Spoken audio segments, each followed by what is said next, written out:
Take me outside, sit in the green garden. Nobody out there, but it's okay now. Bathe in the sunlight, don't mind if rain falls. Take me outside, sit in the green garden.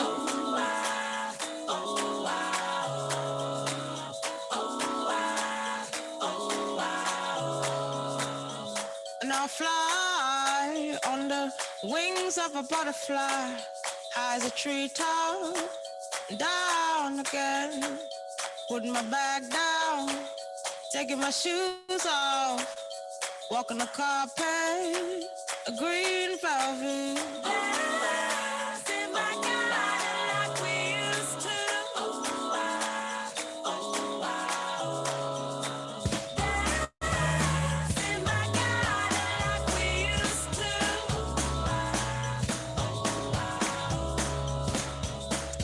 Take me outside, sit in the green garden.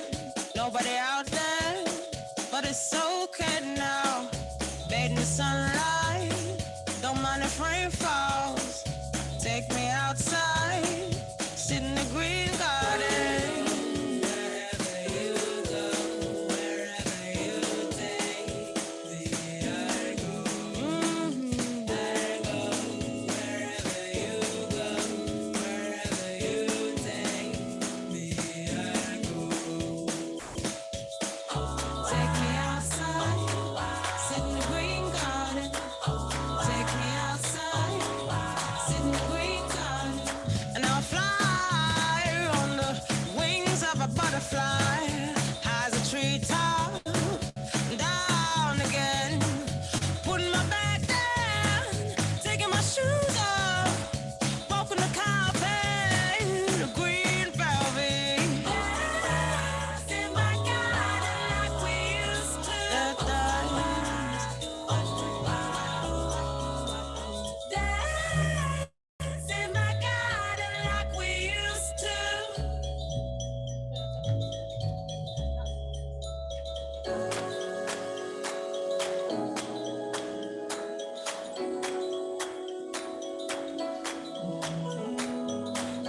Take me outside, take me outside, take me outside, sit in the green garden. I go wherever you go, wherever you take me, I go.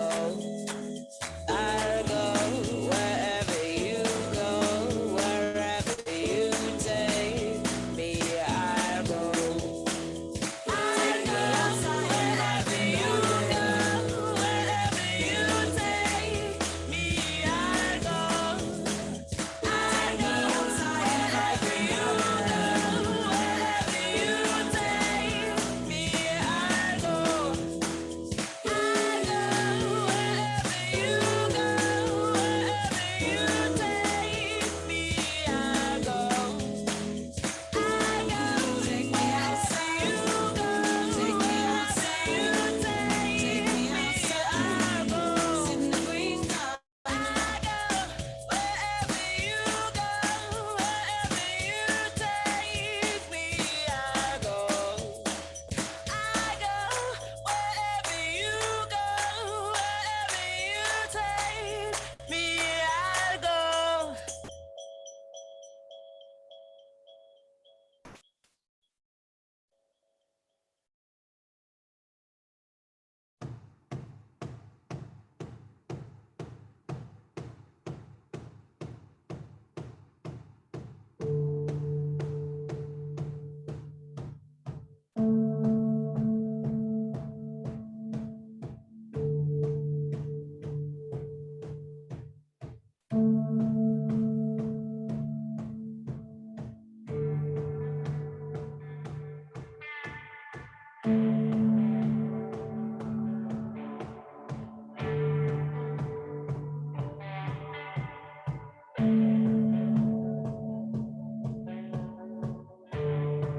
I went and stuck my neck out there.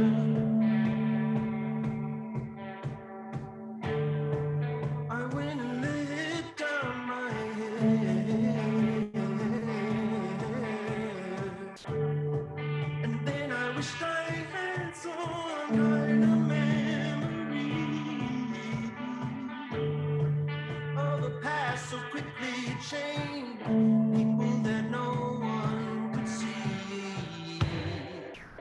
This is my style.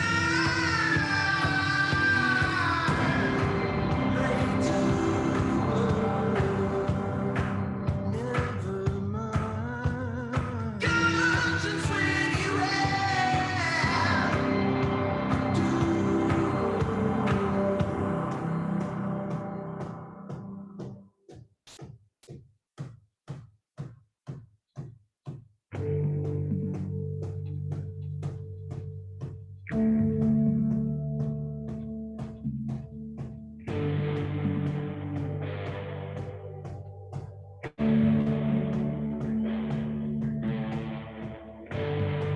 how many roses would it take?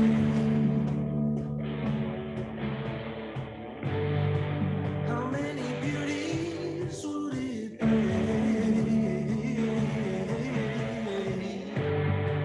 And if a tree falls within a fire,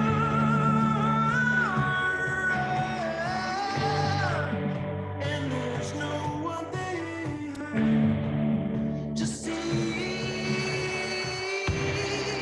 this is my style. I do never mind. Just when you have,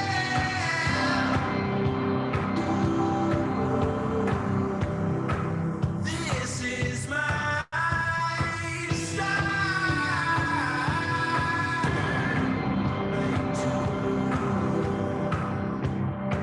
never mind the conscience when you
Hello, everyone.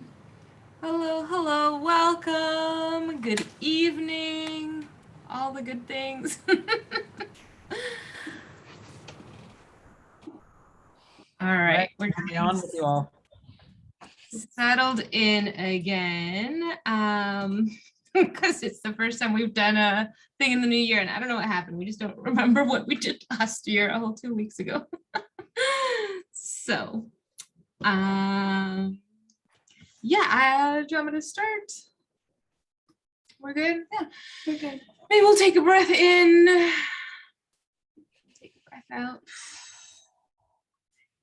And just settle into the space. And whether that means, sitting in front of the laptop or doing what you need to do and listening to us in the background, we are glad you are here. My name is Daniela. I am the Director of Education here at Groundswell. And yeah, I'm happy to be here. Thanks for being my co-host this evening. I'm Paola Qualitza. I'm the Director of Ecosystem Development at Groundswell, and welcome to the event.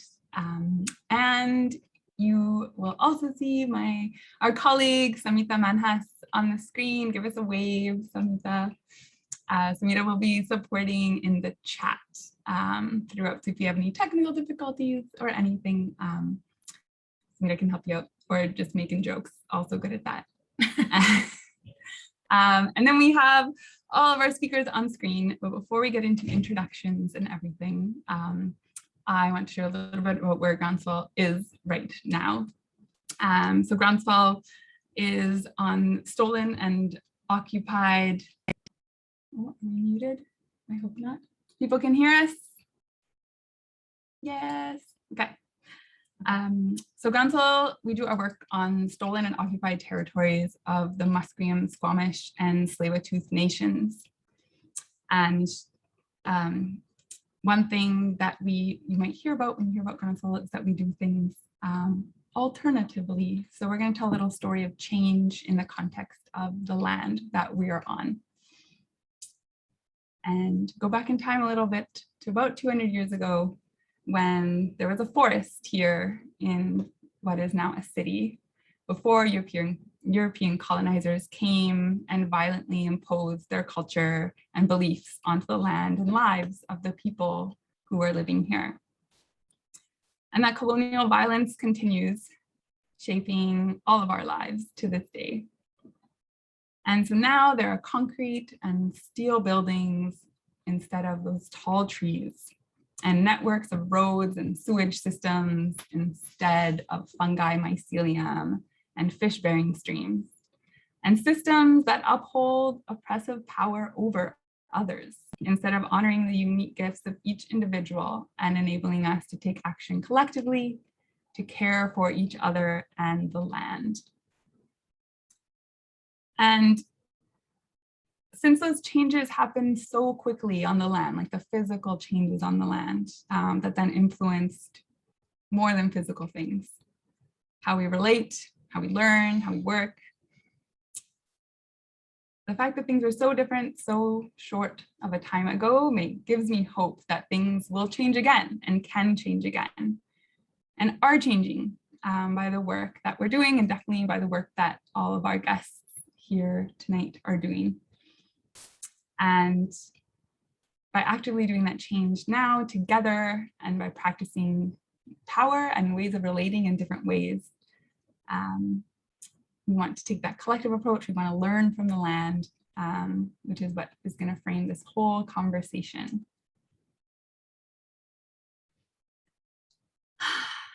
I need another breath. And we welcome you. And since we're going to be speaking a lot about the land over the next 2 hours, I'll pass it back over to you. Thanks. So thinking about how quickly the physical landscape changed, we also think of ourselves and how we engage with the landscape that we now have, and how that informs how we relate to each other and to the land that was here before. And so that is one of the things that we're going to be touching on in this event is, how do we bring our values to work, and where do some of these values come from? Are they perhaps informed by the relationships that we see in nature, and what that could look like? So we think sometimes perhaps of nature and work showing up in environmental jobs, or perhaps environmental issues, but we believe we also have a relationship with nature, and that when we see how different ecosystems work and how they go from something itty bitty like a cell to something massive like the universe, how there's all these little bubbles within bubbles that are interconnected to other bubbles and how they communicate in different ways. And we believe that we're part of that, and how we show up in our workplace or different communities that we're a part of. So that's something that we'd love to explore here today, is how does this nature provide us a source of information for how we engage with others, rather than just considering it sometimes like a side dish, like let's have a meeting in the park and that's transformational. But perhaps how do we have a meeting in the park and consider ourselves in relation to the grass and the trees and what's feeding the grass and the trees and all those that were here before us. And so those are some of the themes that we'll be considering today. Thanks. So as I mentioned, Groundswell's trying to learn alternative ways of doing things, including how we learn differently, how we work differently. So our course is one example of ways that we learn differently. We nonlinear ways, in spirals, in incomplete ways. Like all these things are perfectly normal and we try to embrace. And how we do events, we try to do these a little bit differently. So today we've invited you to kind of be here and open up all of your senses, sort of the 5 let's call them like Western senses, like your kind of obvious ones, your sight. But maybe give your eyes a break from these squares and rectangles of your screen and then look around, check out a little plant you've got nearby or something.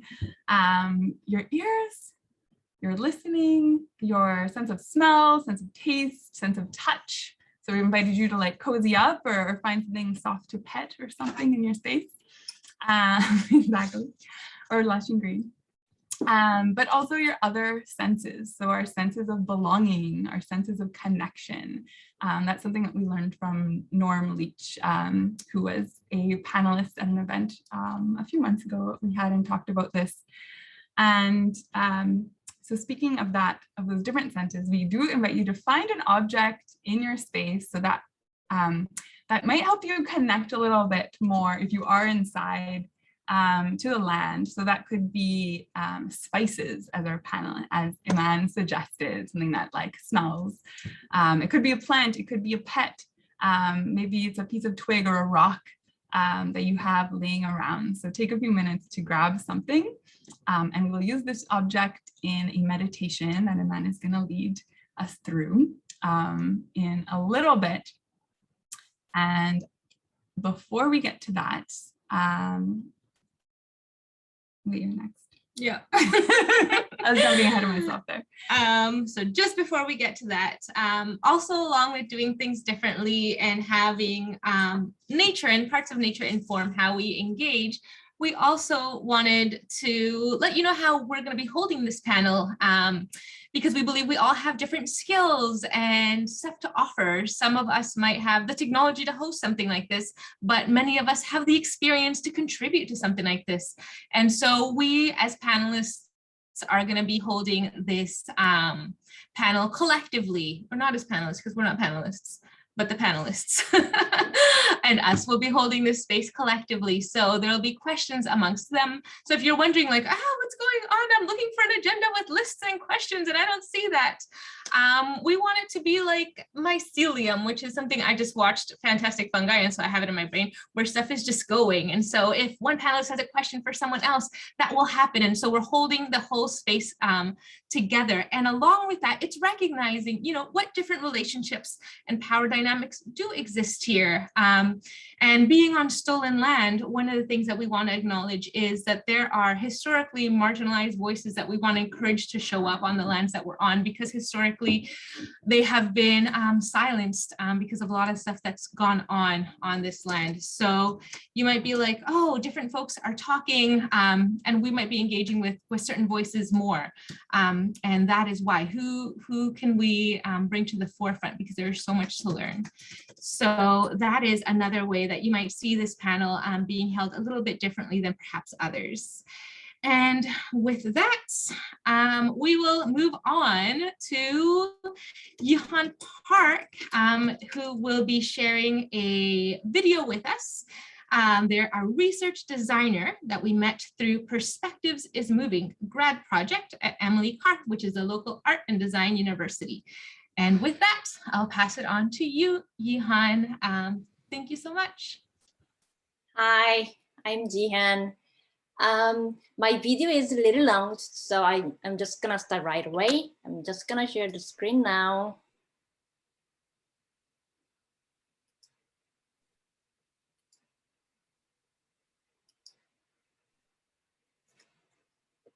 Okay, so everybody is seeing my screen, right?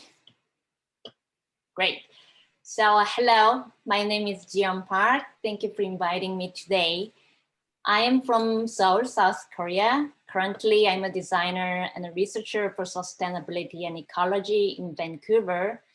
When I worked in Seoul, I was a graphic and industrial designer in the commercial design field. The design process was linear, goal-driven, and commercial profit-centered. Then I realized this made my perspective modernized, colonized, dualistic, and human-centered. Especially, I felt very disconnected from nature, and my life wasn't happy enough at the time. So I wanted to change my perspective. I moved to Vancouver. I did a project called Perspective is Moving in American University with several design practices for 2 years. Among them, I am going to share the most important part. Most important parts of the whole process. They are action engaging, action embodying, and action becoming.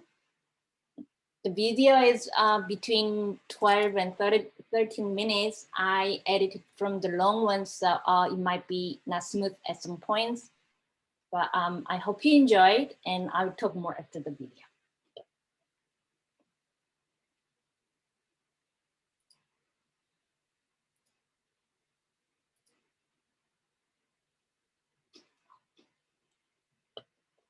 I'm sorry, I'm just gonna share the screen share again. I forgot to check the sounds ability. Sorry.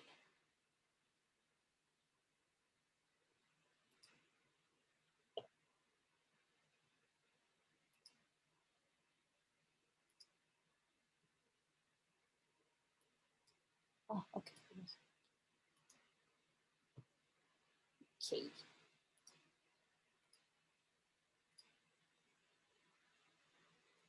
Engaging. So where can I go? I thought that the representative of nature in the city could be trees. I went to the tree that lives near my school. I brought objects, tape, scissors, thermometer, and books that I explored in my previous action turning. I started with the tape and asked this question. Tree, do you need this object? Tape. In the beginning, I tried to put the tape on a branch or hang it on. I started to wind the tape around the tree. To be honest, during my first and second time, I felt a little bit of pleasure from the sound of my unwinding tape. However, 3 or 4 times, I started to feel worried about the tree. What emotion is the tree feeling right now? Scissors. This object, scissors, has a function for cutting things. And for me, a person who had been using this object for a long time for cutting only, it was difficult to get rid of the desire to cut something with them. However, was the tree hurt? Thermometer.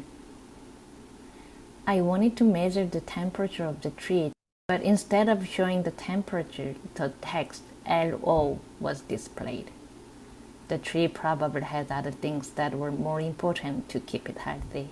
What would that be? Books. I didn't know if the tree liked reading or for the matter how the tree might read a book, but I was holding the book to the tree and turning pages as human does. In what language do trees communicate? What kind of story would the tree like if I could tell the tree a story? Through these actions, I felt a long distance between the tree, myself, and my object. How can I get closer to the tree?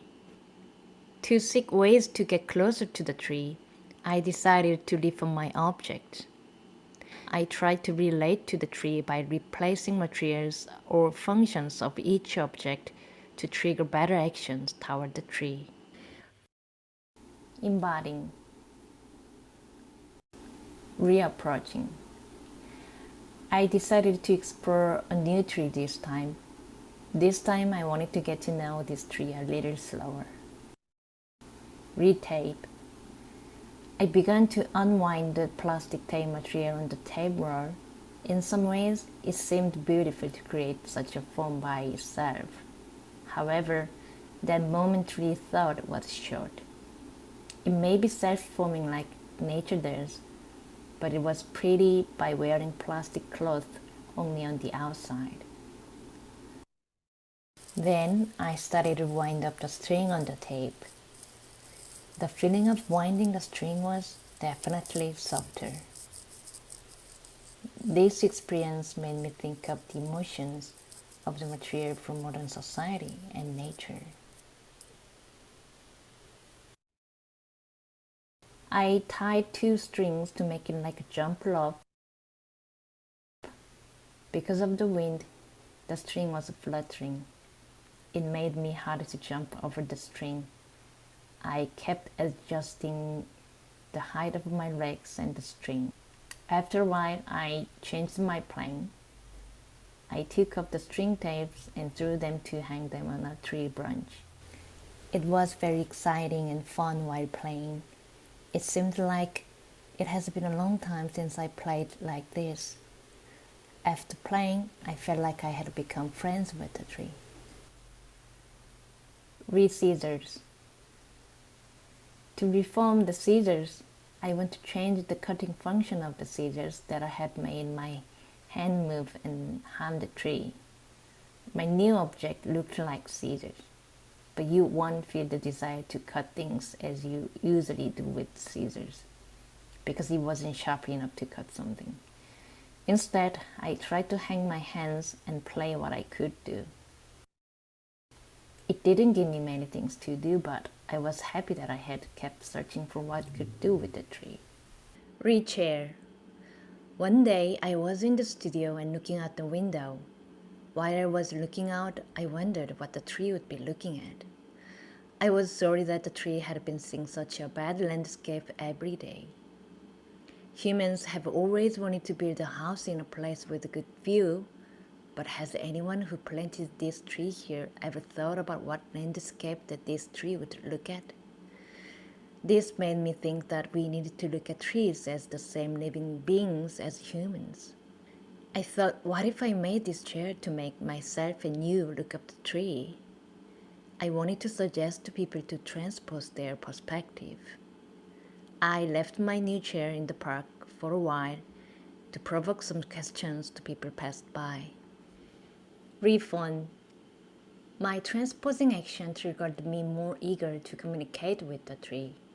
I thought about how this phone of mine should be reformed in a way that allowed more actions for communication.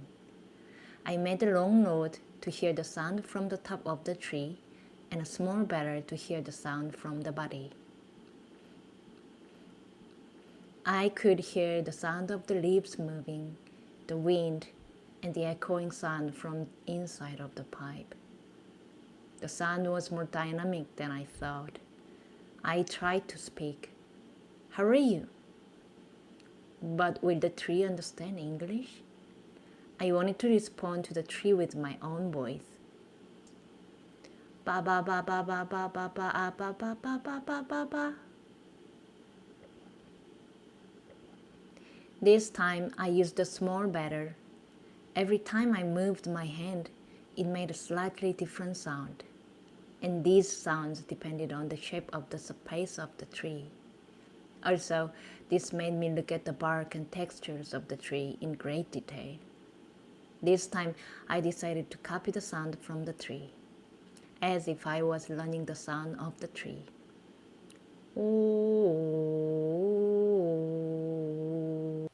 Re-thermometer. Rather than measuring the temperature, I thought that it would be better if a thermometer was an object that triggered the act of caring for the tree. The body of the thermometer turned into a tree branch, and both ends of the thermometer transformed into a bunch of strings. I tried to feel the tree. In fact, if I touched the tree directly with my hands, it could be easier to feel the tree. But still, on the other hand, I felt connected to the tree with this object. This feeling led my hand to massage the tree. I took a small one and kept massaging actively by rubbing or rolling this object. I gave massages on parts where there was a lot of cracking and the color turned black. After repeating these actions several times, I suddenly felt that I was in love with this tree and wanted to be healthy for a long time. Did my massaging action make me feel this emotion? Rebook. Trees could not have liked books written in human language, so what would be a good story for the tree? I gathered the fallen branches. Isn't each of these branches the story of a tree?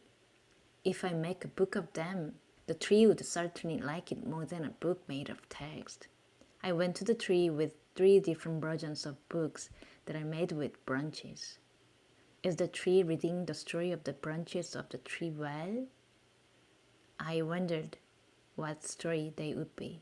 I picked up these branches and leaves again and placed them on books. Have other stories been added? When I played with them, I tried to put images of the shapes, textures, and colors on my memory. I hope their stories will be growing in my mind too. Sketchpad. One day I found the shadows of the leaves were moving onto my sketchpad. Leaves, grass, and branches moved beautifully in various forms. Maybe this is a real drawing from the tree. This time I wanted to respond to what the tree had drawn. I started drawing what I felt from their movement. I showed my drawing to the tree. Tree, do you like my drawing? Then I helped the tree to draw on my drawing. I hung the thread on the branch and tied the charcoal. The charcoal began to move slowly in response to the sound of the wind, and fine lines passed over my drawing through the paper. Seeing the moving lines, I was very impressed. The lines varied in thickness. Some lines were drawn with very weak trembling motion, and some lines were drawn with a strong force. After trying a few more times, I learned that the drawing of the tree changes even in my movement. I gradually got into the rhythm. Finally, the tree and I felt like we were drawing together. I realized that it is not so difficult to make myself be natural and interact with the nature. What I did was simply catch the moment of nature and myself. Fortunately, during 2 years of my master's studies, the efforts to stop 5-year-old Jian's crying seemed to have been worthwhile. I feel close to her now. Now she has become Jihan Tree. Instead of her crying, she wants to tell the story of her making. Hi, I am Jian Tree. There are things I wanted to make for you. I want to convey what I have learned from the tree through making. I want to relate to you by sharing what I know. The structures I have seen through the tree have no distinction between inside and outside. And these are always growing. But it just doesn't grow up thoughtlessly. It is always stretching out to create new relationships and to create balance and harmony. In order to keep these ways, I make intuitively, following my hands' moves. This is very different from present Jian's way. She used to think of meaning, purpose, appearance, and structure while making. But I follow the structure that is being made according to the properties of the material. And finally, in this structure, I ended up containing the feelings, impressions, relationships, sympathy, growing patterns, and the soul of the tree that I learned during my time with her. I want to call this knowledge, the thing that has been created between the tree and me.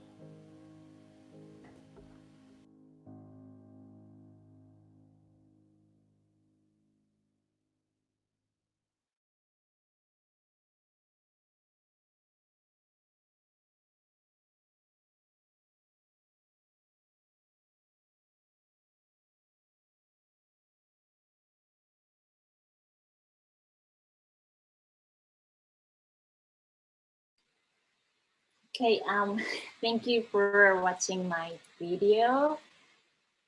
I hope it gives you some questions to think about. During these projects, I tried to use design practice as a tool to learn and change my perspective and trigger better actions for the tree. Before, I used to design for functional needs or commercial purposes, but now when I design, I think about these tree that I spent with and what I learned from the tree. And I believe no matter what area you work in, if you try to be engaged with the tree, with nature, it will affect what you work as well. So eventually we can create, better, healthier products or businesses for this land and live together. So yeah, probably I can have more time to speak in the conversation time later. So I'll pass my mic to Paula. Thank you.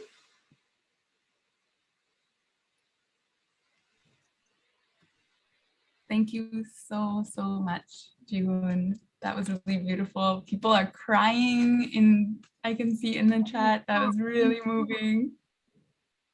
Thank you. Now, Yeah, please check out the chat. yeah, I'm looking at it. Wow. Amazing. So thanks again for that beautiful video. And I think it kind of set us into, what it's like to be in relationship with some of the nature around us in different ways. So moving forward, I will introduce the speakers on tonight's panel. So we have Tutanat Sis-Wis. Tanat. Thank you. I just wanted to please correct me. Said Sapes, but not Sapes. And she is an educator, interdisciplinary artist, and Indigenous ethnobotanist engaged in community-based teaching and sharing. We also have Iman Salem, an Afro-queer Egyptian settler, a documentary producer, an empowerment coach, public speaker, meditation teacher, and DEI facilitator. And she uses the art of compassion and vulnerability to foster radical systems change. And Tunasa Lugi, Wet'suwet'en photographer doing BIPOC and LGBTQ+ centered portraiture, an art educator, specialist, and curator at the Bill Reed Gallery. And we will also have Clementina Consense sharing towards the end. And she is an artist, researcher, and environmental scientist that is driven to imagine and implement radical visions. And yes, they'll be sharing a live drawing that they're going to be creating during the panel discussion at the end, so that we'll see what this could look like if we were to visualize some of the conversations that we've had. And to further just lead us into imagining things differently, Iman's going to lead us into meditation where we get to embody a tree. So on to you, Iman. Thank you. Hi, everybody. This is weird because I can't see you, but you can see me. So I'm just going to name it. That feels weird, but it is the way of technology. So we shall just kind of embrace it. So thank you so much for that warm introduction. I just want to take a moment. Jihoon, yeah, come on, oh, there's a chat that says, I can't see you. Can you see me now? Yes, no, maybe so. I can see you now. Okay, awesome. That was so beautiful, and I just wanted to take a moment to acknowledge that. I couldn't wait to see it, and I'm really glad that I waited and I got to see it in community with everybody else. And it's a perfect segue actually to what I have to offer here tonight. And I often wonder what it would be like to be a tree. So this was such a beautiful way for me to take some of your questions and take some of your experimentations and take them and go to the tree myself and test it out and see, what would the tree like to draw for me? I cannot wait to see what happens with that. And so part of, what you said around, what perspective does the tree have? And so I often wonder, what would it be like if I felt like I was the tree for a moment? And what I mean by that is, what would it feel like to learn from the tree by imagining that I was a tree? And so for the next few minutes, this is all an invitation for everyone here. So welcome. Everything that I invite you to do is merely an invitation, and you're a sovereign being that gets to decide what works for you and what doesn't work for you. So this is an opportunity for you to practice what feels good for you, to check in with your body. Do I want to keep my eyes closed? Do I want to keep it open? Do I want to walk around as I'm doing this? Do I want to sit down? Do I want to stand up? Do I want to lay down? Nobody could see you, so do you. And it's great to just have just a couple of minutes to venture off into our creativity in our minds. And meditation is something that I really use to do that. Before I continue, I want to give major thanks to many of the teachers that I've had, and guides and coaches, and people who've helped me develop my skill and my deep understanding of meditation. Most recently, Hero from the Lab of Meditation. So I did get, I just wanted to give a shout out to Hero there, among many other teachers that have come before them. And yeah, so let's begin whenever we feel ready. And so I invite you to just maybe raise your shoulders up and bring them back down. I invite you to massage your jaw and see if there's any tension you can release there. And I invite you to simply notice your breath. If you feel like deepening it, that's cool. If you feel like shortening it, that's cool too. If you feel like doing nothing at all and just staring at the screen, absolutely cool. And just gently massage your jaw and ask yourself, where does my hand want to go next? Maybe it wants to go to the temple of the head. Maybe it wants to go to the back of the neck. Maybe you have an urge to stretch your neck from one side to the other. And as you're noticing your breath, what do you smell as you're noticing that breath, inhaling and exhaling? Maybe taking your hands and rubbing them together, creating a little bit of heat, and just asking yourself, where on my body would I like to give some love and attention to? So rubbing our hands a little bit slowly, and maybe you want to put it on your heart. Maybe you want to put it on your belly, on your bum, on your shoulders, on your legs, maybe on your head. And just giving a little bit of extra love to that space that needs a little bit of tenderness from you today. And if you feel called to, you're welcome to close your eyes for the next 3 minutes. An invitation to be a tree.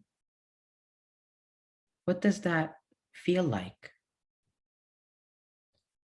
Starting from our toes, maybe wiggling our toes and letting them know we feel them. Imagine planting your toes into the ground, like the roots of a tree, knowing that no matter what happens, I can stand tall. And moving slowly with each breath, imagine your calves, your legs, your thighs, a powerful trunk of the tree. Asking yourself, how do I want to ground where I am today? And maybe asking yourself, what do I want to feel as a tree?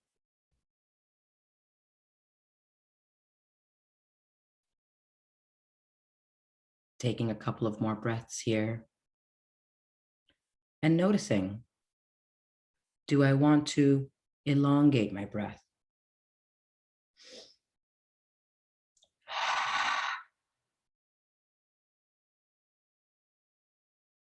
Do I want to take a deeper breath?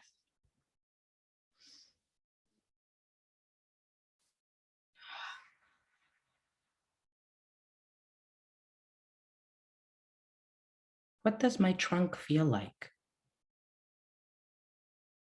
What does it represent to me?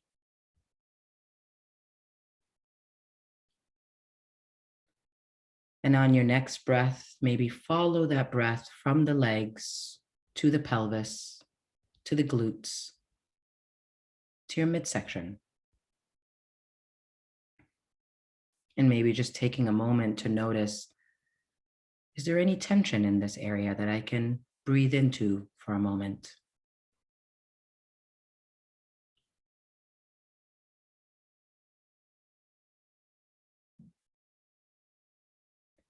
Imagine that your breath is like the wind, sending beautiful messages to the tree, your body. So send the message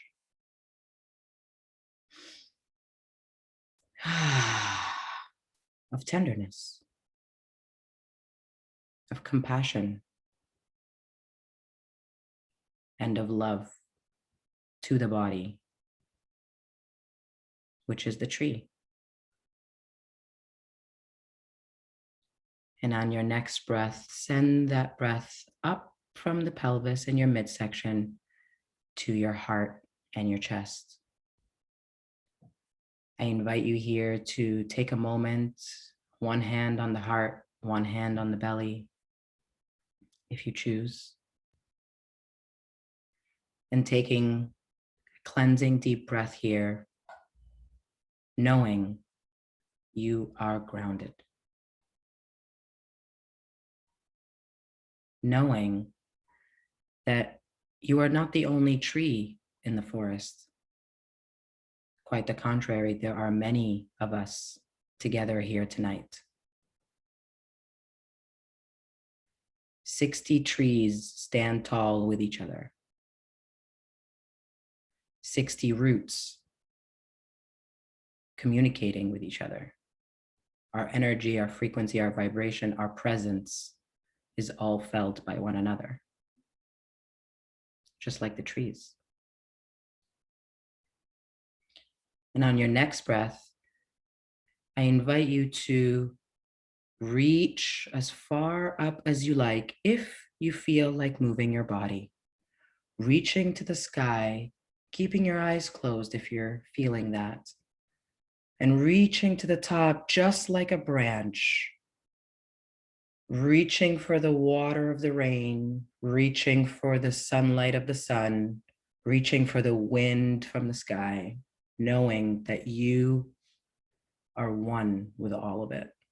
And you are one with everybody here, our forest. You are a tree in a forest together. With your next breath, reaching as far up as we can, and exhaling, dropping the shoulders and resting, bringing our breath back down.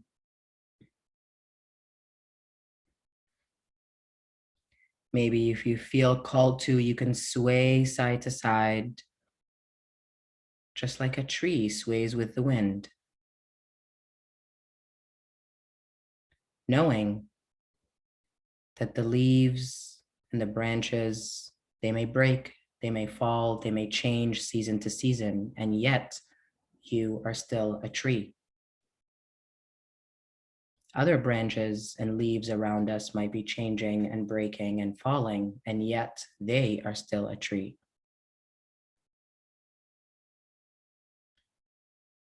And so with your next breath, I invite you to send a breath from the top of our heads, our branch, all the way down our bodies to the root of this tree.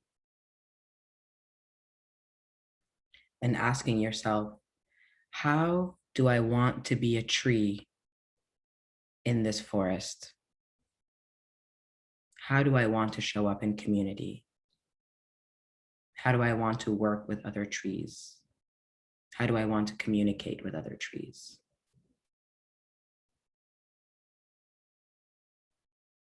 And when you get an opportunity, before you open your eyes, if your eyes are closed, maybe take a moment to just look around before you open your eyes towards the screen. Maybe just look around, look around the room and wherever you are, and maybe just take a moment to identify a color.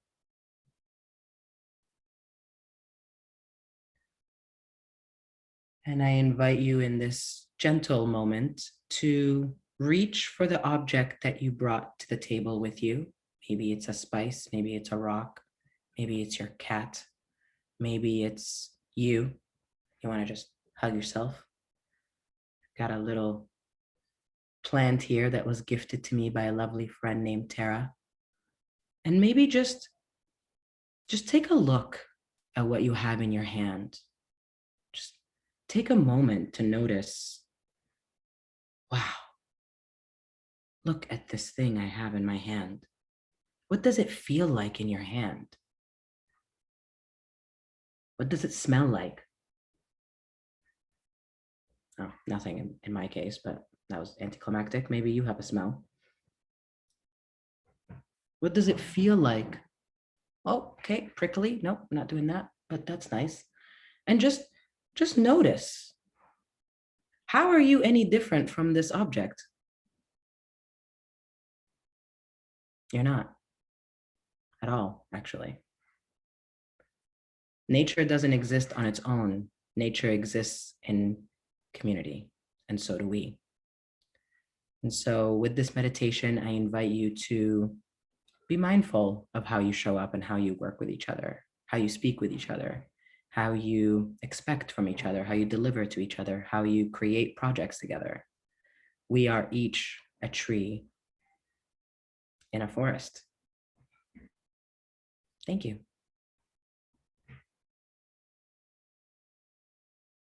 And I will pass the mic back to Daniela and Paula.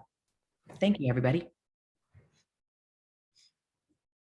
Thanks, you. That was beautiful. We're like, okay, back to focusing. Our plants were befriending each other. Thanks for that, Iman. It was beautiful, and I love the piece about it being collective. And reflecting on that. I like that we are just like this plant or this tree. We're the same. With lots to learn. Thanks so much for starting us off. Or we've had a lot of things start us off. We're continuing this thing we're in. And yeah, I'm really excited to get to our other speakers here, our other guests in particular, Ciswis and Tunessa V. We're really excited to hear from you. So yeah, we can start with just some introduction. Feel free to introduce yourself however you would like to introduce yourself, and maybe tell us, actually maybe we'll start there, and any reflections you want to have on the theme to start us off, and then we can get into more.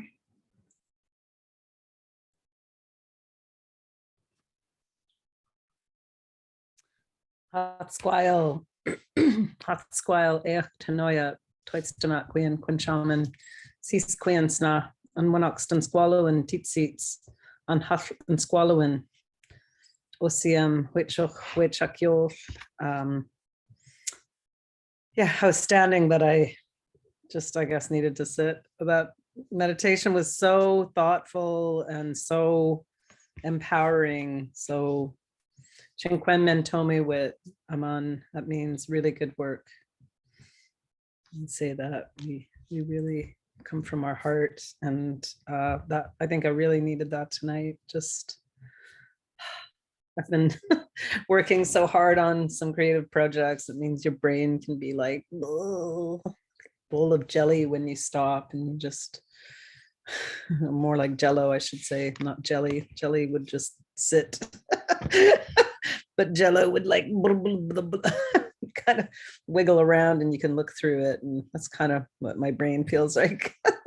I really needed to be like just grounded, and I'm really missing the outdoors. I went for the last couple of nights. I went out for really late night walks just around my neighborhood, and yeah, was saying hi to all the trees and telling them how much I miss them and how I'm spending far too much time indoors, but that weather was just not friendly for me. Which is funny because I really like actually being out in the rain. It doesn't bother me. I purposely own 3 or 4 pairs of 3 or 4 different types of raincoats, several sweaters and hats and different kinds of footwear that allows me to be out there, and lots of wool. I'm really big on wool because I'm such a West Coaster, but yeah, and so it's been weird to be indoors a lot, and I'm pretty sure without this pandemic I would be out more, but I just been a little bit more cautious because I have things coming up that I don't want to end up being like, oh, I got sick like 2 days before I had to go do something and I can't go. So I'm kind of holding off on stuff, but I am planning to go into the forest for 2 weeks and stay up in the trees and on the side of a hill looking out over Seashell Inlet in Tawanek. And I think it's important that we think about, even in the winter time, thinking about going places to just enjoy the outdoors and to be there and be in touch with it. And I also want to say, June, that your tree video was just so emotionally beautiful. Like,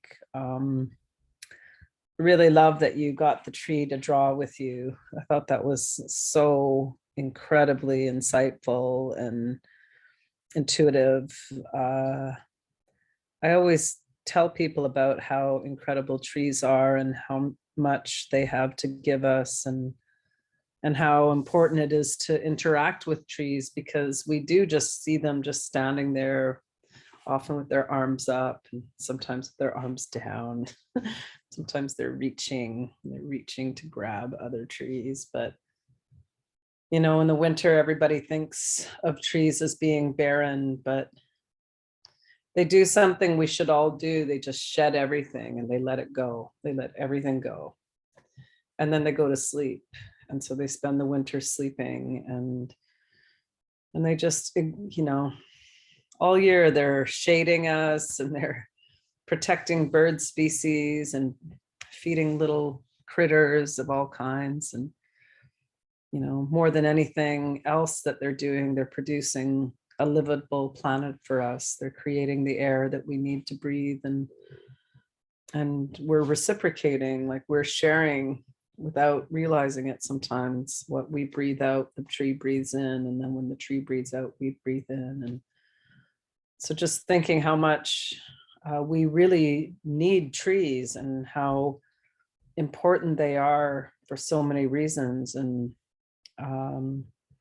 yeah, and so I usually am out hugging trees every day, but it seems like this last couple months I've been indoors a lot and just trying to stay healthy and working on my projects. But I really can't stress enough how important it is to get out and be on the land with the trees. And, if more people took that time to interact with the tree and talk with it and ask it questions or read to the trees, or even just sitting against a tree, reading a book to yourself, like that, having your back against the tree. It's like the tree is just so happy to be supporting your back and your weight and comforting you. And, the way that the trunk comes down and the roots go out, it is inviting us all the time to come and sit with itself and to learn and to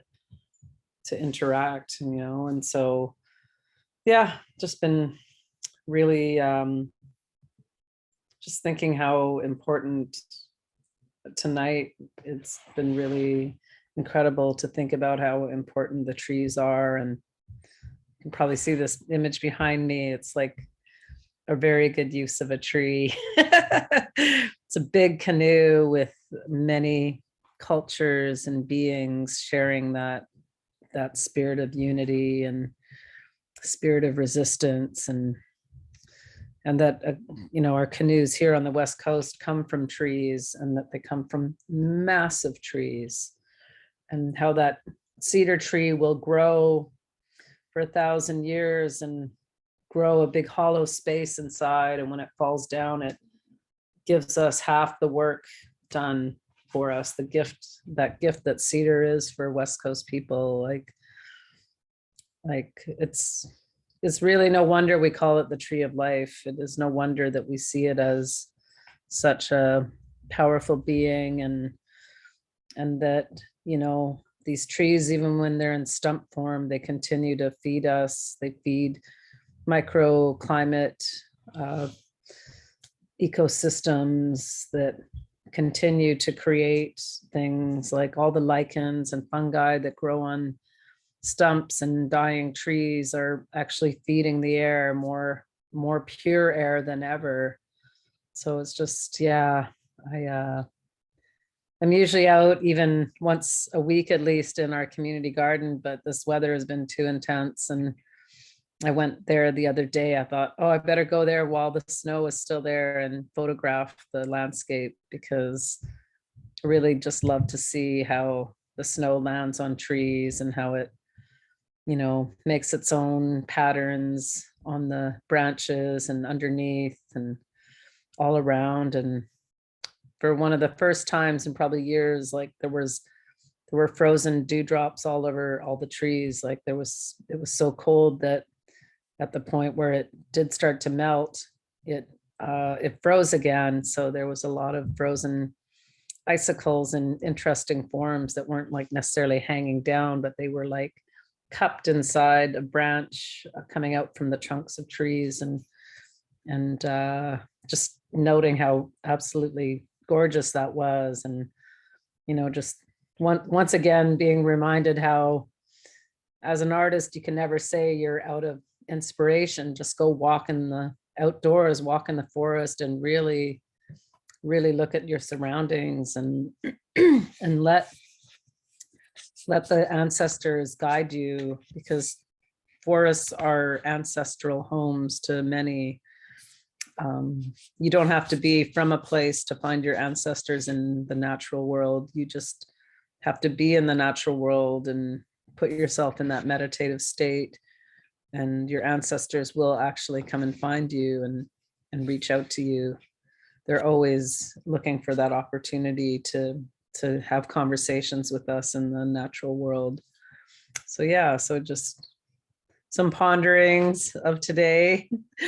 I really want to hear from Tanasa. I'm so happy that you are here tonight, and I get to hear some of your beautiful thoughts. And we really want to thank all the other speakers and Groundswell hosts. You've all been really wonderful and warm in creating this environment. And yeah, Huichuk. Thank you, Cee. So nice to see you and hear from you as well. Always a pleasure. Hadi Tunasa Sozi. Hello, my name is Tunasa, also known as Jordana. I go by both. I am Wet'suwet'en and Dakash with mixed German ancestry. So I grew up in Stalaco, which is a Dakash village, a couple hours west of Prince George in northern British Columbia. And I grew up on the west side of Notlebun, also known as Fraser Lake in English. It's this lake, a beautiful lake that my ancestors have lived nearby for many thousands of years. And yeah, I loved the tree meditation. I thought it was amazing. I thought about the willow trees in front of my grandparents' house. They're still there. So they lived there. And then when my family moved from Nanaimo back home, we lived in that house, and I love willow trees. They evoke such like memories of like comfort, love, beauty. And yeah, they're just like my favorite. I love them so much. And so I think they're so beautiful the way that they like sway in the wind. And I thought about that also when I was watching the film. It was so sweet and tender and loving, and it made me think of those willow trees again. So always going back to like those early memories from when I was like 3 or 4, and the willow trees, and getting to see them every time I go home. We live in another house, which is right next door to that one my grandparents used to live in. But yeah, trees have been like a really important part of my life for a long, my entire existence, since my earliest memories. Again, yeah, the willow trees, really important, and the lake being right there. So nature has always been a huge part of my life. I spent every single day outdoors, unless it was too cold and windy, too cold being like below -20 or almost -30, and with and just too much wind, etc., where it's very dangerous to be outside. Your like hair is going to freeze off and whatnot. But I make a point to go outside every single day. I live in this urban landscape in the Collingwood neighborhood in Vancouver. But I do make a point to go outside every day, even if it's not around like in a forest necessarily. But I walk outside after every single meal that I have. First thing in the morning, I go outside. It helps to calm my anxiety. I have like lifelong anxiety, so it's something I have to manage. And being outdoors is a way that I was able to manage my anxiety as a child, to regulate myself, and even as an adult, it has not changed. So, you know, fresh air, sunlight, being around trees if possible. There's a park right across the street from me, so that's where I just like, all my neighbors know that I'm like out there several times a day. So that's how I incorporate a lot of like of nature into like my daily life, also with plants, etc. And I can never forget, with my body, it's a biological organism that I must take care of. And I'm neurodivergent with a lot of hypersensitivity to my senses. And it can be very exhausting to process all of it. I used to judge myself for not being able to push through a lot of things. I can't really push through or ignore my hunger signals. I can't really push through or ignore my tiredness or fatigue. But now that I know that I'm neurodivergent, it's easier to honor myself as like a natural being, instead of judging myself for not being able to grind and kind of like go hard like that. So yeah, I loved the meditation, again, a practice I've done every day for many, many years as well. And just in like this theme in general, some of my thoughts in kind of regulation and learning how to keep my system healthy since I've been off work for a few months on stress leave, is like learning all these practices. Tuning my body into circadian rhythm, and always getting 8 hours of sleep a night, and doing like cold exposure. I think of ancestral practices like jumping in the river, the ocean every single day. What it does is give you energy and boosts your mood by increasing dopamine in your system. We ate lots of fish here, especially on the West Coast. And that contains omega-3s, which really helps with neural functioning, etc.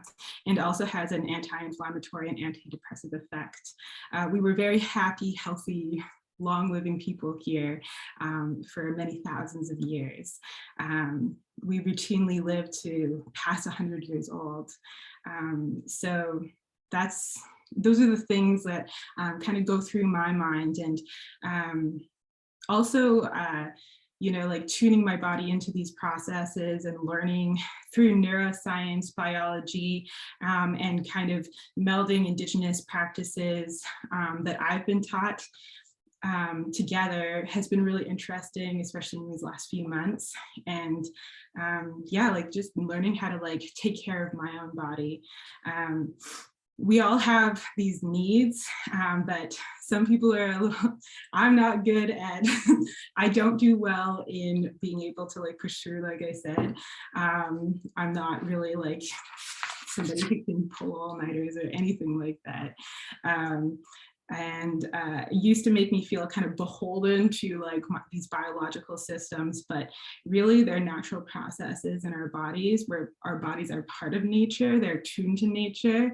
And I think like using that ancestral wisdom for our own wellness and to also incorporate in our communities, to give each other space when we need to cool down, to spend more time outdoors and with people in our community.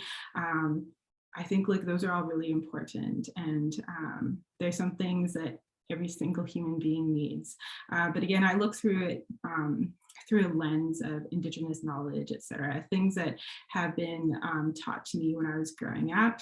A lot of the time I took them for granted and didn't really think that much of them. But they were really important for me. So even when I was a teenager and I was like freaking out about whatever, you know, my mom would kick me outside, even when it was like winter, and she'd be like, you have to go for a walk. And I walked and walked and walked around the lake I grew up by. And it really did help. I always felt better. I tried to deny it to my mom and say, whatever, no, it doesn't work.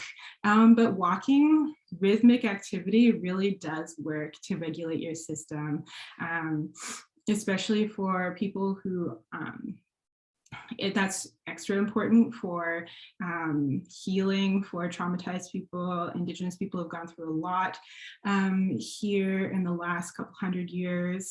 And so, yeah, like, it's just like, I've had a lot of time to think about a lot of these things in the past couple of months, and to implement them in my own life, and to kind of like reevaluate like what I feel is like successful, and to kind of divest from like overworking, grind culture, etc. And you know, to me, this is decolonizing work, is to center ourselves as not like part of nature, and to center our wellness. And sometimes that means, you know, like we change our life goals, or we change some of our priorities, etc. But yeah, I always make time to go outside every single day, and that's been a mainstay of my entire life. But yeah, I was really touched by those films, and I'm just kind of curious, yeah, like what other people thought of when they were watching the film. I thought it was so sweet. I'd never thought about drawing with a tree before. And I certainly feel like a relationship to, especially certain trees, but I'd never thought about reading to a tree or drawing with a tree before. Those are very like creative ideas, or what a tree sees exactly. I think those are all really important ideas, like to kind of ponder, because I do see trees as our relatives, and I know that they're non-human, but they're important to us and to the earth, and important and valuable in and of themselves as just existing as a life form. But yeah, I was just like curious what other people's kind of like what that film evoked for other panelists.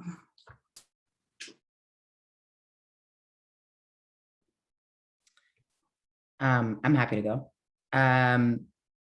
Thanks so much, Tunasa. I resonate so much with everything that you were just saying. And I also wanted to comment that for those who may not have the accessibility to go for a walk, for example, there are ways to access that nature by, you know, asking for what we need, or, you know, maybe even like looking for resources that can help us get outside. So I just wanted to name that, because I do know that not everybody has that ability at the moment. And one of the things that resonated so much from everything that everyone's saying is I love to imagine like if we, because, you know, we feel good in these 2 hours, and then we're all going to wake up tomorrow and, you know, most of us have to go to work, right? And so I'm just curious, like, what is it that we can do? There's 60 of us here. These are 60 brilliant humans here tonight. And I'm just curious, like, if we all spent a couple of minutes just imagining what would be one change that we can make in the way that we show up to work, because that is the majority of how most people spend their times, is at work. And so what does work look like if work was to follow the teachings of nature? And so one of them is that, like, you know, if I was the, you know, biggest company in the world and I wanted to make the biggest change, I personally, you know, I'm just imagining, right? Like, let's just imagine, right? We don't have to limit our imagination. We could just actually imagine it, which is, imagine that, like, yeah, you know, summertime, you get to work this many hours. Wintertime, you only work this many hours. There was a comment about people taking naps, like mandatory naps at work. Come on, let's get with it, you know? You know, things like that, where it's like, what would it actually feel like? And if you're in a position of power in any sort of type of way in your workplace, what are some of the things? Maybe the naps is not going to win you over in the fourth quarter. I get that. But what are some of the things that you can bring to the table or implement on a small scale that can actually, like, alter the way that we work together? Because a lot of times you hear of, you know, even if you're passionate about your work, you burn out. And so there's a missing link here, right? And so is it that we're not understanding how important it is to go with the natural cycle? Is it that we understand, but we don't feel like people around us understand? And so I'm just kind of curious, like, what's something that we can do? And for folks that are watching, of course, feel free to share your ideas. Maybe you can't participate as on a panel, but please share your ideas on the chat as well. But yeah, I'm curious from other panelists, what do you think about that? Thanks.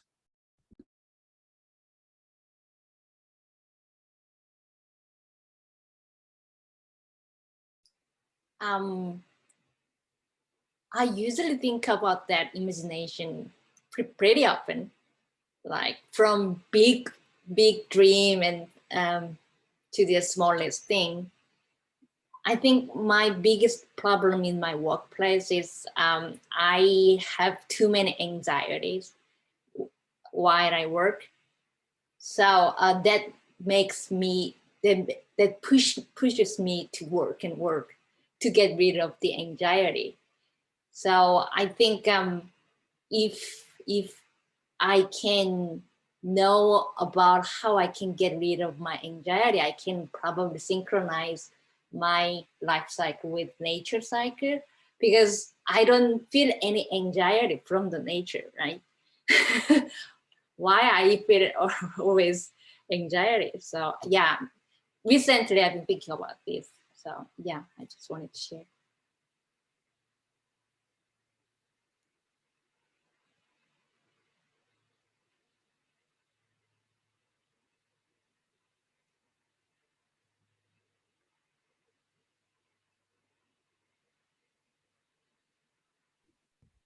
It's actually funny, Jihoon, that you say that nature doesn't bring you anxiety.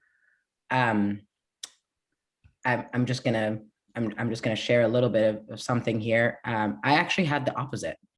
I grew up in Cairo. There are no trees. Okay, there's like 2 in the whole city. I'm kidding. I don't even remember really growing up around trees, right? But there is millions and millions and millions of people living in a very, very congested area, right? So I grew up in Cairo in Egypt, barely any access to nature. My parents, although they were geologists, they were more interested in the oil part of things. And so I actually didn't grow up like that at all. Although my ancestors were all about nature, because we live in a desert. So guess what we depended on? The flooding of the Nile, which was a very natural thing that happened. So the only way they were able to survive was they would wait for the Nile to flood every spring, and that's how vegetation happened in the desert. But anyway, I didn't really grow up with any of that. And when I moved here to this land, I realized that I have such a strong desire to be outdoors and to feel what everybody else is talking about, you know, like, oh, like I feel no anxiety when I'm outside. I feel so refreshed when I'm outside. And I was like, okay, me too. I want to feel this way too. Let's go, you know, let me go feel that way. didn't happen quite as good. So I went outside and I went on a hiking trip, and I almost died on that hiking trip. So sometimes when we say go outside, we don't say like go 0 to 100 real quick, take a backpack and go for 3 days. Maybe just like touch a tree first and then like see where to go. So that was my mistake. I just got really, really excited and just jumped right in, was like, yes, I want to be this nature person. And I'm so excited, I'm gonna be that person, And that was a very traumatic experience. And after that experience, for the last 4 years, especially the first year after it happened, I couldn't touch a tree without having a panic attack. So interesting that the tree was going to help me heal, but I couldn't touch it because when I was on that trail, I had this traumatic experience that blocked my ability to connect with nature. And I was devastated. And it's taken me 4 years to really, truly work on healing that trauma so that I can befriend the tree again. And so that meditation, like be the tree, I would have been very against that back then. I would have been like, be a tree. The tree tried to kill me. No, like, screw the tree, trees are difficult and like they're whatever, right? But sometimes it's also like our perspective about our experience. And so a lot of times when we talk about trauma, I have a theory that every single the human experience in itself has some form of trauma in it. So one of the ways that I would invite myself moving forward is to also recognize that even though it was that experience, that the experience in nature that felt so traumatic, that was very traumatic, it was also that exact same experience that was the most healing. And if I know in the invite it talked about the film, which I don't think we'll have time to play the teaser tonight, just because I feel like there's so much happening with conversation here, but that's essentially what the movie that I produced, the documentary that I produced with an incredible team, is we thought about what would it look like to actually create a project following the natural ways of doing things. So like, how do we collaborate in a radical way? How do we create things in a radical way? How do we heal in a radical way? How do we come in community in a radical way? And the movie was essentially the story of that. So the hike that almost killed me 4 years ago, I went back and did the exact same hike and walked that exact same trail again 4 years later. I love saying it out loud. I'm just going to take a moment, celebrate myself here for a second. Yes. It was a really big deal. And the reason that this was so powerful and why I wanted to share with this about this is that I couldn't have done it by myself. So I couldn't have gone back on that trail by myself. I couldn't have created that movie to share the story by myself. I couldn't heal the trauma or heal the things that I needed to heal for me to get the ability to go out there by myself. So even when we're talking about, our personal relationship with nature, it's actually quite frankly a collective relationship with nature, because we collectively connect to each other and then we connect with each other to nature. And big shout out, I'm just going to put a real quick plug here. I do have some of my team members on the project here, so I'm just going to give them a shout out. Y'all made the most epic movie. People are always going to talk about me, but it's actually not me. It was my team who did the best job here. And then a big plug for Groundswell for sponsoring the film and making sure that the film can actually come to life. So shout out to Groundswell as well. And yeah, so I just also wanted to just share that sometimes the thing that traumatizes us is this thing that also heals us. And I say that with a grain of salt, of course. I can only say that about my own personal experience, not to say that about anybody else's experience. So yeah, just wanted to share that woo, it's a healer.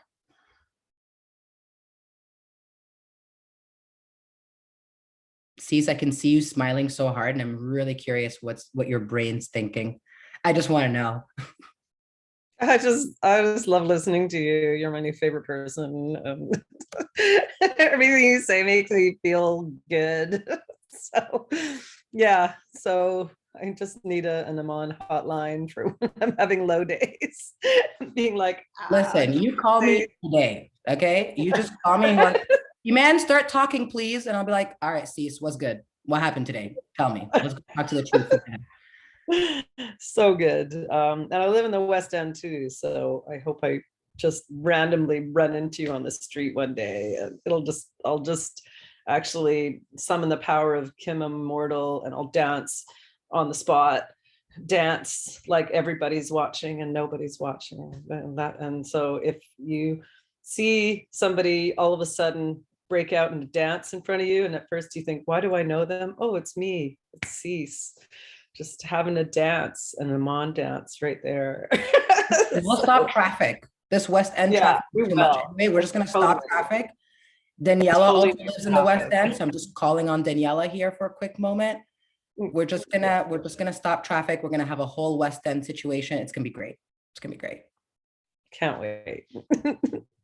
Yeah. So yeah, you're putting lots of smiles on my face tonight. It's good.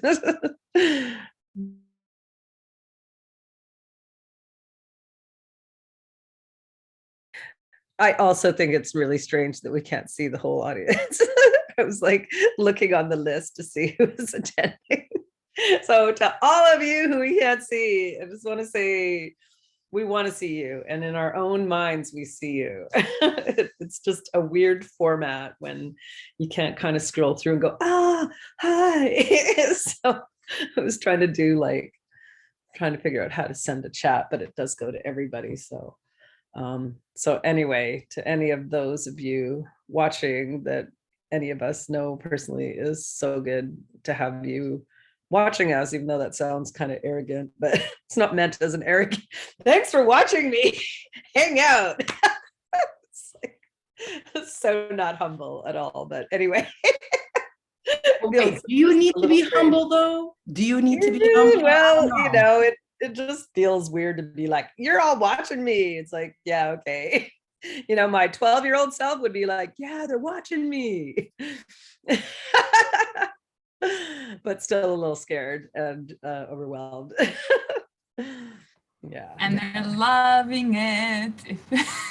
As we can see from the chat, people are loving it. And I love that all of you are just taking things, and me and Daniela are just chilling here, listening and watching you. We're doing it too, and we're loving it. Yeah, you're watching too.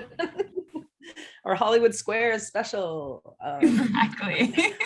I feel like such a Hollywood star right now in my Hollywood Square, but I was also just smiling because earlier tonight I had to run across the bridge and meet up with my daughter and granddaughter and niece, and my granddaughter just always makes me laugh.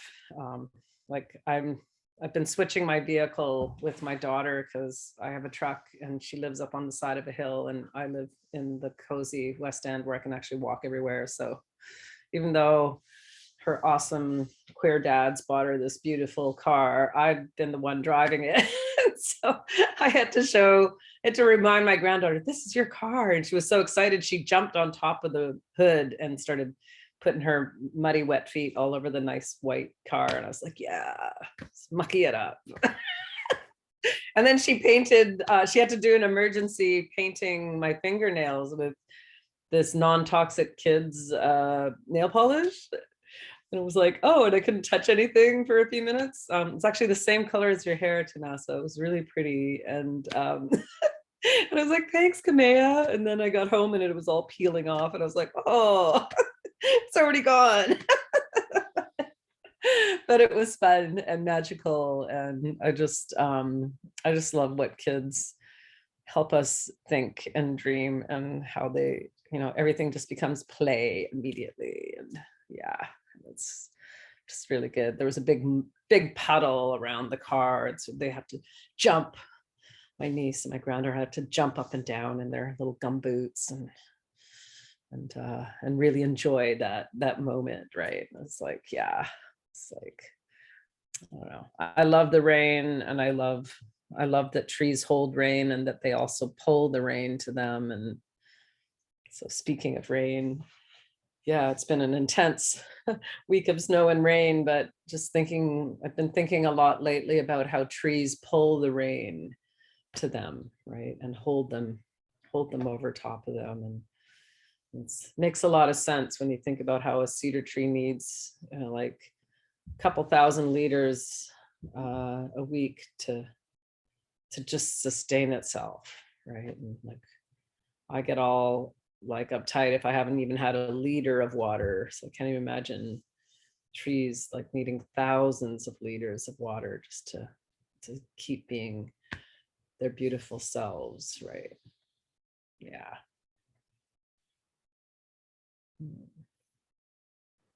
All these, like so many things, that everything you're all saying is reminding me of some of the themes that came up in our little dinner party that we had a few days ago before the event, our virtual dinner party, and things around like what you just said, Cece, around the tree needing that like thousands of liters of water, and not, it reminded me when like you were just saying, not at the dinner party right now, of like, oh, everyone's watching me and then being like, oh, it's not very humble, and just thinking about how the tree isn't thinking of humility or not when it needs that much more water than the other being right beside it, and thinking of like the dancing in the streets and things around judgment and like our needs, like Janessa, you were talking about, and just that yeah, just realizing that we are natural beings with our own needs, and that lack of judgment, that when you step into a space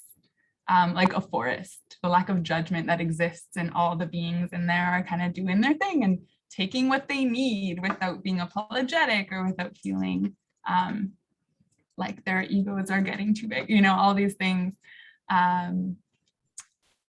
Yeah, I just love that like non-judgment space instead of asking for what you need, and giving each other and creating the conditions for each other to get what we need in our workspaces or in other spaces is so important, and such a huge lesson that we can learn from the forest and the trees and all those non-human beings. No, totally. And I also thought of how there's time to be intentional and take time, like Ihan with the tree at the beginning. And there's also time to splash in puddles and just play and not care what's going on. And they're both lessons, and they're both relationships, and how we can have different relationships with nature and each other. So yes, I uber appreciate all of the sharings today. And I think we'll have time. Are we gonna have time? Yeah. Are we doing this? Yeah, I think we're gonna do it. We are going to take a mini break. Is that what you're talking about? We can take a mini break to do the collage. Yeah. Okay. So this is a chance. Our closed captioner will can take a little bio break in a few minutes as well. And we have a little collective activity, a little collective collage making. We're gonna put on some music and share a Google slide deck that everyone is gonna be able to edit. So Samita is gonna drop that link in the chat. And you'll see some things that the Groundswell team and some of the panelists and speakers and guests here have already contributed to it. And so this is a chance for you to get you know, maybe things you've just heard in the last hour and a half, or felt or sensed in the last hour and a half that you can add to this. You can add images, songs. The instructions are on the first page of this. Here it is. So I'll just read this out. So the activity is this crowdsourced working connection with land collage. So you're invited to add media to the following slides. So you can right click on any slide, or you can click insert in the menu bar.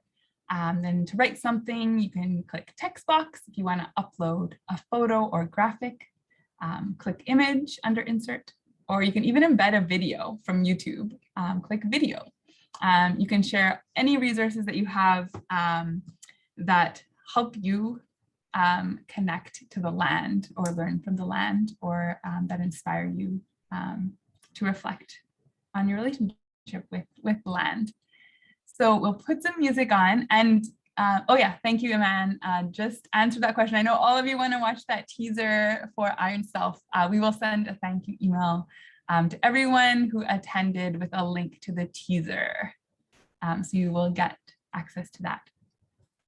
And yeah, we'll take a few minutes here to check out this collage. Yeah, so maybe 5 minutes to contribute and drop in anything, just thoughts, pictures that came up for you.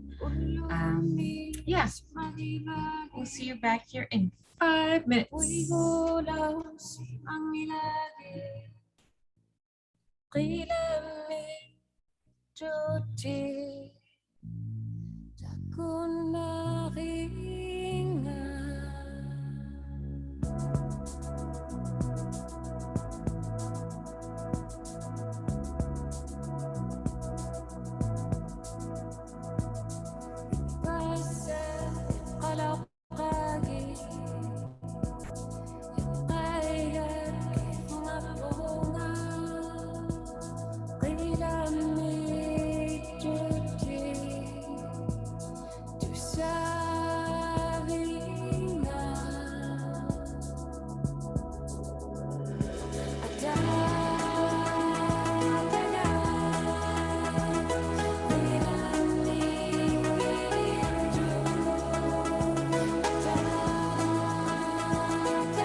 Okay. Yay, thank you all for dropping stuff into the collage. And Natasha, I saw your comment. I will add that to the collage afterwards. So thanks for that. But yeah, we're super excited to see what everybody thought in collage form. And we'll also share a link to all that. So if you don't catch it all, we'll include that in a follow-up email. So you can check that out. With the trailer. With the trailer or with sneak peek. Yeah. Oh, Paula, I was literally about to unmute myself and be like, please don't call it a trailer.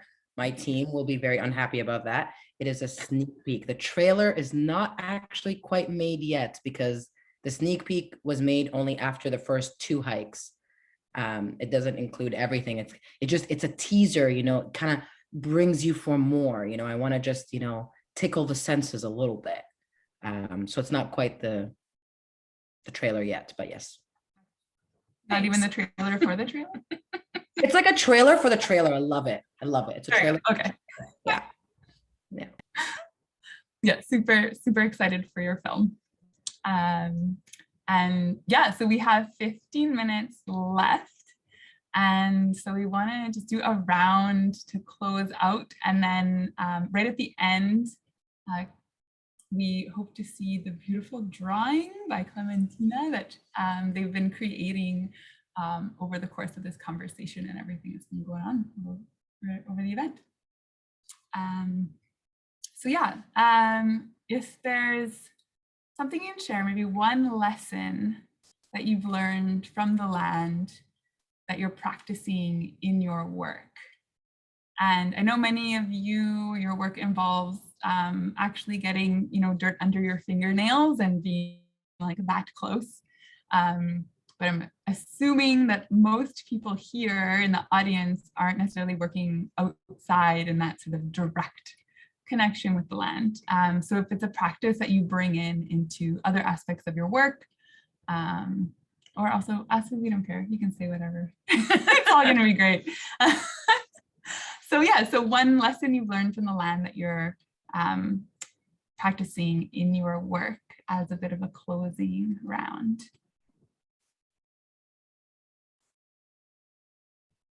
Maybe Sis or Tunasa, do you want to start us off?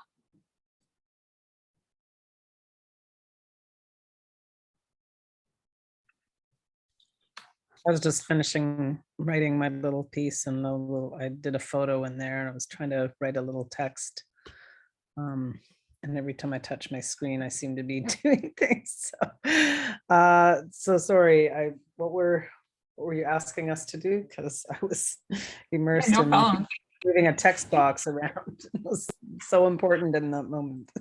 Oh, I get it. I get the nitpicky with the Google Slides. I do that all the time. Yeah, just a lesson that you've learned from the land that you practice in your work. Something that I practice that the land has taught me is that the land will always inform us of what it needs and what we need to do, and that if we're not listening, we're not seeing it, we're not feeling it. It's about letting ourselves allow that land to, wherever we are, to inform us of what we need. And an example of that is the work I've been doing with my dear friend and colleague, and Riley, and how, you know, we had opportunities to present work. Like we had an opportunity to go to Banff, and we were like, what are we going to do? Because the work that they want, we haven't started yet. And what can we do that's small, but really intentional? And so I said, well, we should just go and sit in the garden, sit at Harmony Garden, because then we'll get the messages. So we went and sat. And while we were talking, each of us both kept seeing butterflies. So we decided that the butterflies were talking to us and telling us that they were magic and they were medicine, and that when we needed them, they're there for us.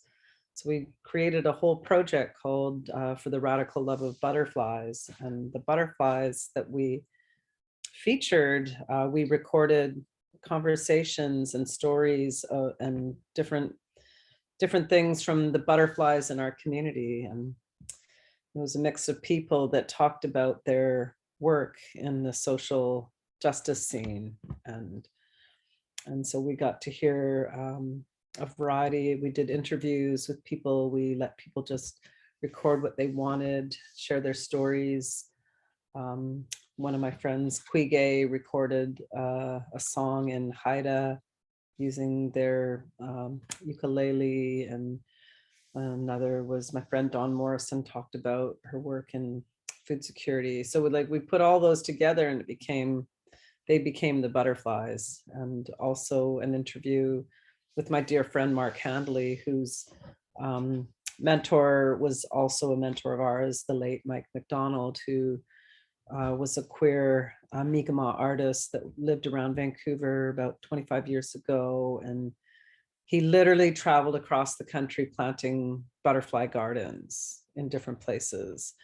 And one of the last gardens that still is in existence is at the Banff Center. So we really wanted to focus our work around that. And so Mark shared his stories of traveling across the country, planting these butterfly gardens, and how, you know, like he was really sweet and sharing his stories about how Mike was very attracted to him, but they weren't ever lovers. He understood that Mike really was attracted to him, and even though he was queer, he was not, that wasn't his interest. But he traveled across the country and planted these incredibly thoughtful and beautiful butterfly gardens that, you know, took care of and supported them. And that work was inspired because in the late 80s and early 90s, Vancouver used to spray the city to kill the gypsy moths. And it was like, I never had asthma until that happened. Now I have asthma. And, you know, we lost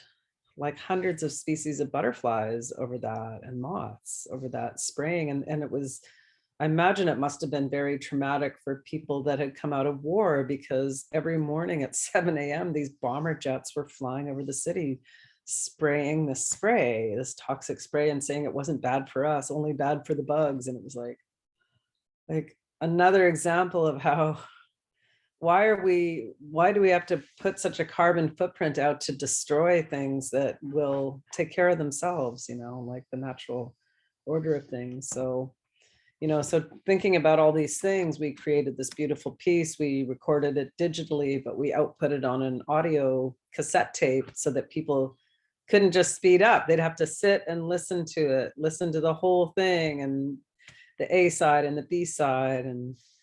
And I loved how Anne wanted to make the tape a blue color. So the tapes were blue, and then did all the lettering and a little design of a cedar bough and everything in yellow to emanate the pollen that the pollinators gather. And so there were all these thoughtful things that came out of us sitting on the land. And then we created this beautiful piece of work that is a listening tool. And we only made 100 copies. So we only gave out so many copies. And it was just the power of that work and how it impacted people since. And, you know, we've had sessions with people across the country where they do listening sessions and listen to the recording. And it's just really powerful, like what media can do. And I was also really happy that it inspired Anne to learn audio editing, because I was like, I can do this, but I really, being that person I am, I like people to around me to learn and not be in their way of learning. So it's like, I could do it, but I love that Anne owned it and just did all this editing. And so between us, it really was just like watching her confidence build and learning something and owning it, and to collaborate about things that all started from a conversation in the garden with butterflies. And it's just, you know, it can be that simple. Like if you really sit and look at the land and let the land speak to you, something as seemingly non-eventful as a butterfly coming by and just floating, and how can you not, I don't know, how can you not watch its like little wings, like it's just like dancing in front of you, and it's just hard to not feel the energy of that beautiful creature and not be inspired, and to take that and turn that into something that can really bring those stories of all these people. And now I can't help but think of all of our frontline workers and activists as butterflies, how they're out there pollinating change, and how they're, you know, constellating these sites together through their work. And so it's, yeah, it's really beautiful. And that's just one of many things that I've been inspired by, seemingly maybe to some people unimportant, but it's so important what the tiniest creatures do to help us humans survive better on this planet, and just how they remind us to be okay.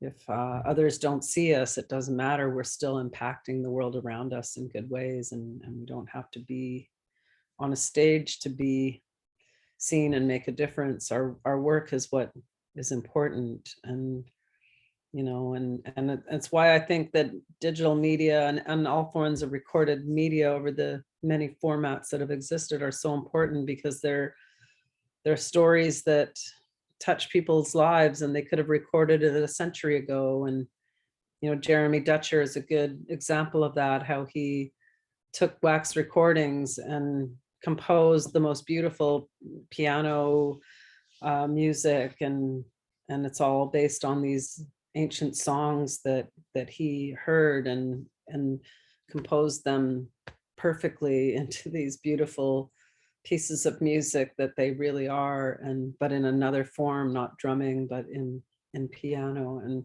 so it's like little things can create big changes, you know, and to have our ancestors speak to us through natural means or through recorded means, they're gifts. And you know, it's how I see, you know, ethnobotany is the oldest technology, and this that we're in right now, this digital world with each other, is no different than the mycelium under the forest. It's all interconnected. And so, yeah. Thank you so much, Steve. It's been such an honor to have you here with us in this conversation and hear about your experiences and all the wisdom you have to share.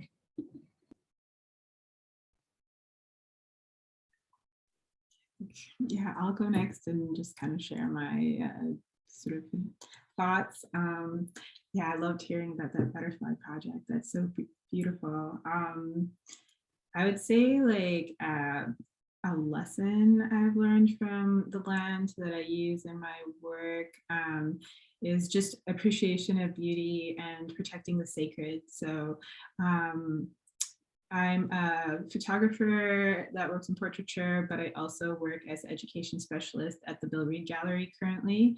And so what I do is with kids K to 12, I have them come into the gallery. We do a tour. We talk about themes that they're perhaps learning about in school, and connect them with pieces in the gallery.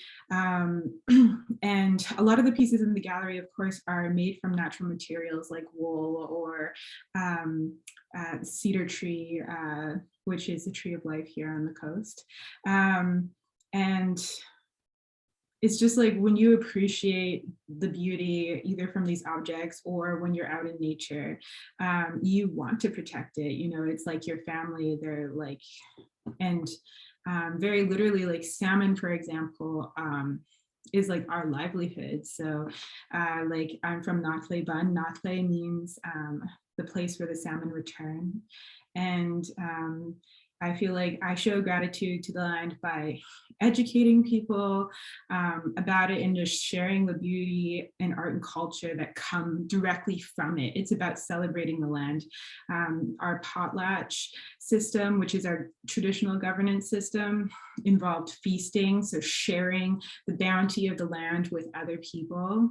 And we use cedar to carve masks, etc. We depict the supernatural beings of this land as well.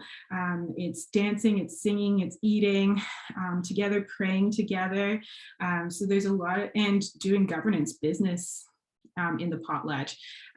It was a holistic model for how our society was structured. So that's a thing I talk about a lot in our programs, of course.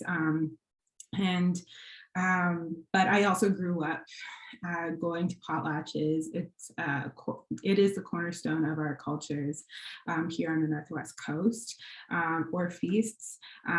It's a little bit different everywhere, but feasting is very important here on the West Coast to Indigenous people.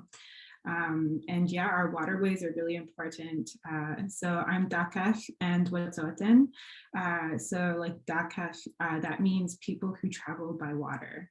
You know, water is super important to us. And with Wet'suwet'en talking about going to the table with provincial and federal representatives to talk about our title, some of the very first lines of business are about our children, being able to keep custody of our children, what we do to keep them in our territories, to keep them connected to our culture when, say, MCFD gets involved, etc. But also about our water. The word for that is tu. So even in my name, Tunasa, it means the morning sun shimmering in the ripples of the lake. My dad gave me that name because I grew up, and he grew up in the exact same place where we get to see the morning sun shimmering in the ripples of the lake there of Natle Bun. So everything's really interconnected. So I've been thinking about the interconnection between all of this. And I was thinking also when it comes to trees, like I thought about how like the Yinta or Kia, which are the words for territory in my languages, have been ravaged by the logging industry in particular. It really destroys ecosystems and biodiversity in the Yinta and Kia. And I think a lot of people are familiar with like the conflict in the Yinta between Wet'suwet'en and CGL, for example. But again, conflicts like this perhaps they haven't been broadcast on a large scale like this before or blown up so much in the media, but they are going on all the time. They're happening here in so-called Vancouver, and TMX, for example, etc. So, and industry's been pushed through a lot of these unceded territories, and you know, it makes me think about Delgamuukw and how you know, it was determined that Indigenous title had never been extinguished. So basically, a lot of these industries and the province and Canada push through things even though it's illegal by their own laws. So it's really important to be active in whatever way that you can and to be informed, I think, and to understand that we are all interconnected. We can't survive without biodiversity and our ecosystems here.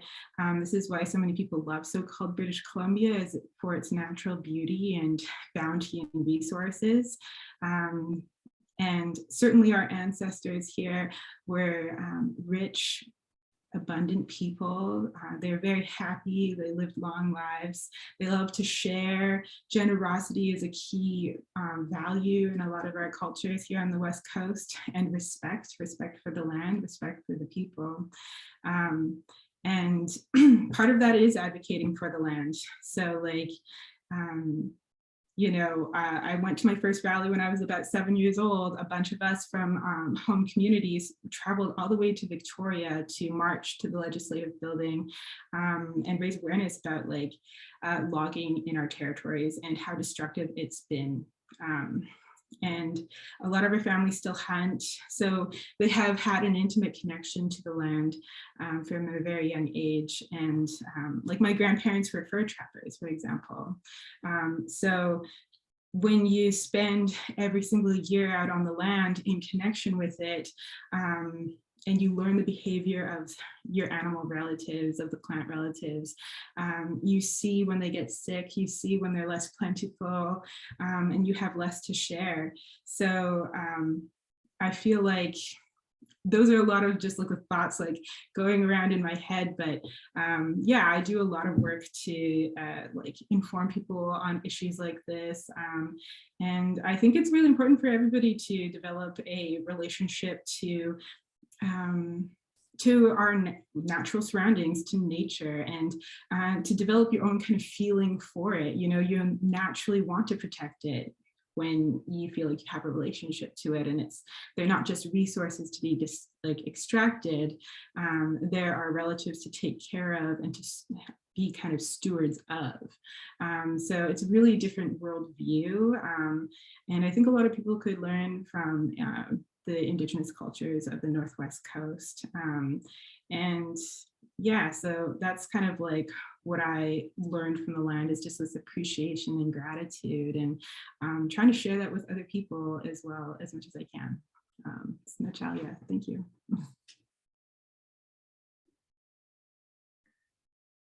Wow. Do I dare follow that? Do I? I'll make mine short and sweet. One of the things that I learned from the land that I apply in everything that I do at work is the tree doesn't look at another tree and go, how come you have more fruit than me? A tree doesn't look at another tree and say, how come your branches are straighter, or how come your branches are more cool than my branches, or how come you have more leaves than me, or how come people sit under you more than me? The trees don't do that. And so that is one of the biggest lessons that I bring into my work every day, into my team, the team that I lead, and also with my clients, is that we live in I'm just going to name it, right? We live in a colonial system that forces us to compare ourselves with other trees, with other humans, and say, well, you have more fruit than me, so let me go and either steal some fruit, kick your butt and take your fruit, or overwork myself to create more fruit. We don't follow colonial bullshit. So you make your own goddamn fruit, okay? You have X amount of fruit that you make your own fruit. Maybe you have some branches, maybe today you have more fruit than tomorrow. Maybe you don't make any fruit and you have cool flowers. Maybe you are someone who has, what's the word in English? What's this? Pine cone? Pine cone. Yeah. Pine cone, yeah. Oh, pine cone. Nice, from the pine trees. Okay, I get it. Yeah, desert life. Some trees make that, some trees make, whatever, right? So every single one of us has a different beauty about us. We have our own authentic way of living. We have our own frequency, our own vibration, our own way of existing. And so embody the tree. You can't, if you go and talk to the tree, I'm pretty sure they're not jealous of each other, and they're not breaking each other's branches because one tree has more of a branch. If you go through Stanley Park, for example, there's so many trees that come together and hold hands, or they like feed off each other, or like the dead trees have new trees growing on top of them. And so I'm getting so excited, I'm like hitting things on the side here. So it's just an invitation to notice within yourself when you have those things come up, when you have that comparison game come up, recognize that that's some bullshit colonial crap that you don't want to put in your soil, and you want togetherness in your soil, not colonialist things. And yeah, that's just the last thing that I would share. Thanks. Thank you. So many good lessons. Thank you. Thank you, Ayman. Actually, that was the first thing I learned while I was spending time with the tree, because before I thought the tree was similar to me, but now I see, wow, they are all different branches and different textures. So yeah, that was the first thing I learned. And actually, I learned a lot of things. It's just hard to pick up one. But second thing I learned importantly was the nature and the tree. They have given us a lot of things, but what I've been giving to them, I mean, because before I had never thought about it, and now I started to think what I can give.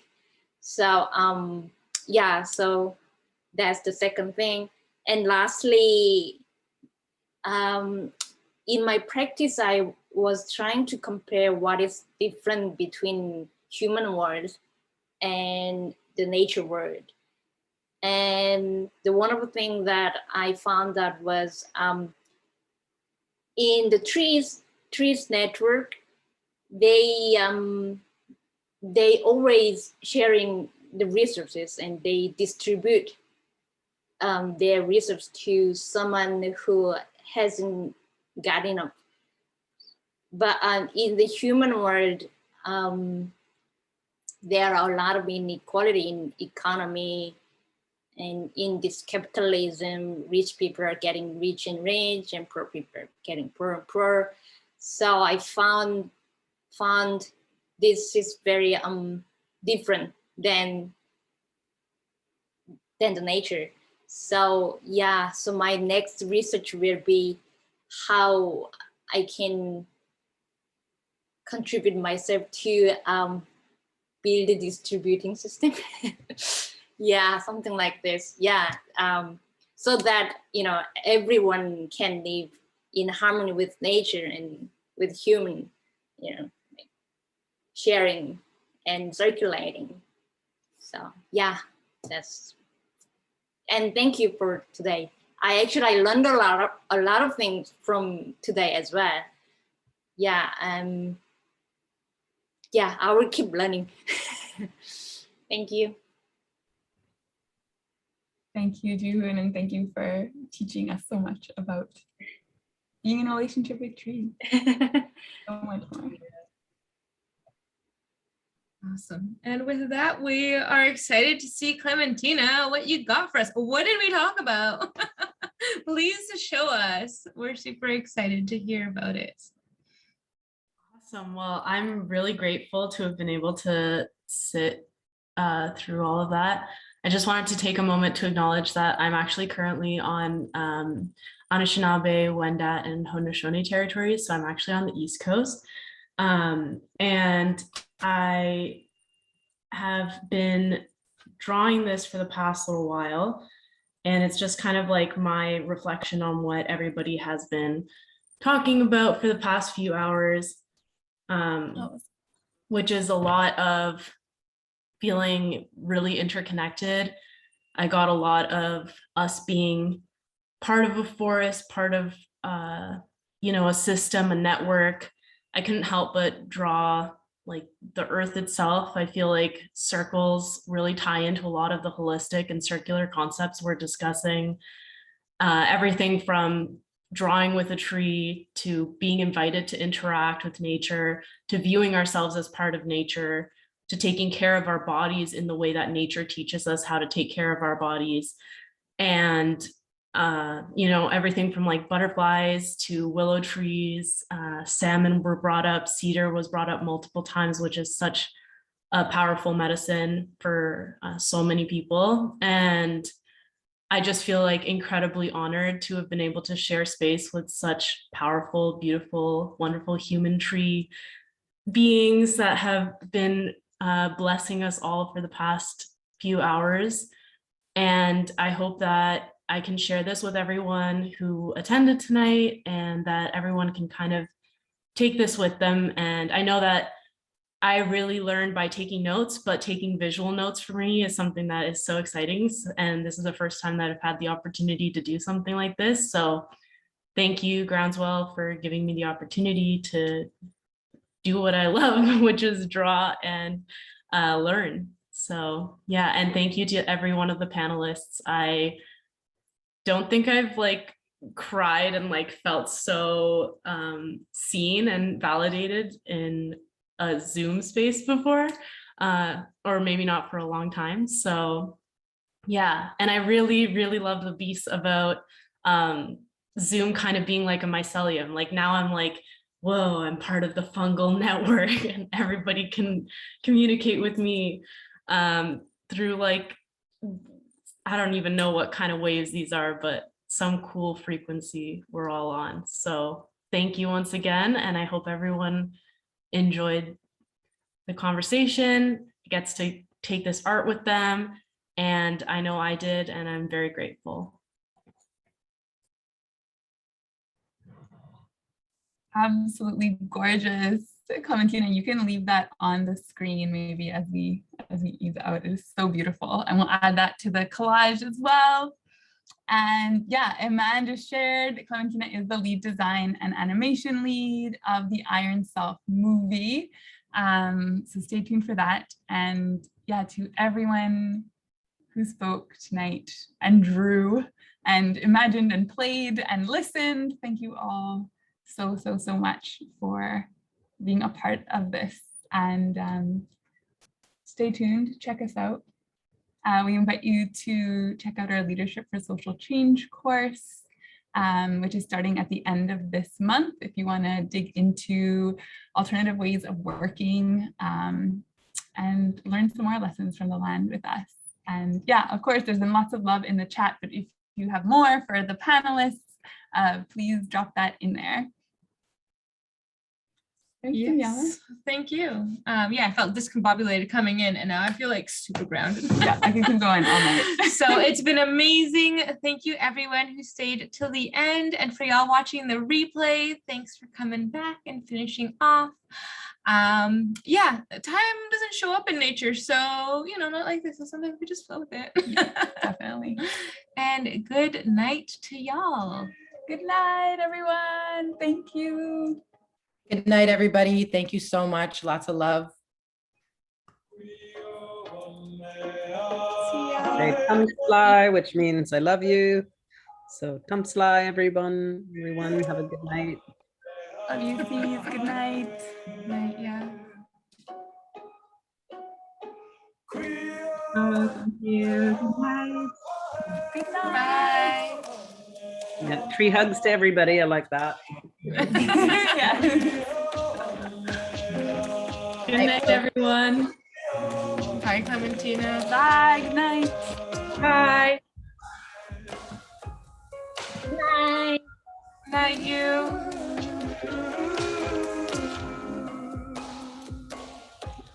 Bye.